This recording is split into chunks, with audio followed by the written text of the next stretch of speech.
Now, one would ask the question, how can all these poor immigrants come to this country and have all this capital? If they had that capital, why did they leave home? And if they didn't have the capital when they left home, how are they getting this capital here when they have no credit records and they have no paper trail? And they have not, so who's capitalizing them? And I think if we begin to look at that question, we'll begin to get to the bottom of what's going on in the black community. See, and you cannot, it's impossible in theory and practice to acquire wealth and power or to be economically competitive without a community. And right now in America, black folk do not have not one single solitary community in America. You cannot prosper, you cannot compete. It's going to be very difficult for black folk even to survive under the present circumstances because they don't have communities. All black folk got are neighborhoods. A neighborhood is like a bucket with a hole in it. A neighborhood is where you eat and sleep.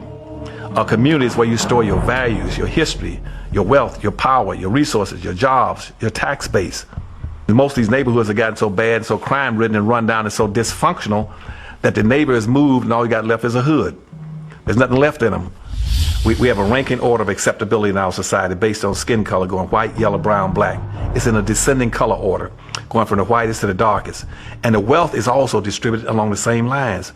The whitest at the top got the wealth, power, and resources going down. It trickles down, all the way down. The power and resources go, as they go up and down. The further you go away from the white, the thinner it becomes, the weaker it becomes. And black folk are not that silly. They can say, consequently, if I want something, I'm gonna try to identify with anything as close to white as possible. And that's why you come up with this saying all the time about white ice is colder than black ice. They want to identify with it. But they never understand that rather than identify with it, why don't you go acquire your own? Then your black ice will be just as cold as white ice. Black folk on an aggregated national disposable basis of collected income, they might be the ninth richest nation on earth. Right now, if I take all the black folks' money annually and aggregate it, they might be they're richer than maybe Sweden, Canada, India, Pakistan, whole bunch of countries, Thailand, folks most all put together. But the difference is, what I keep trying to tell blacks, it doesn't make any difference because it's not aggregated.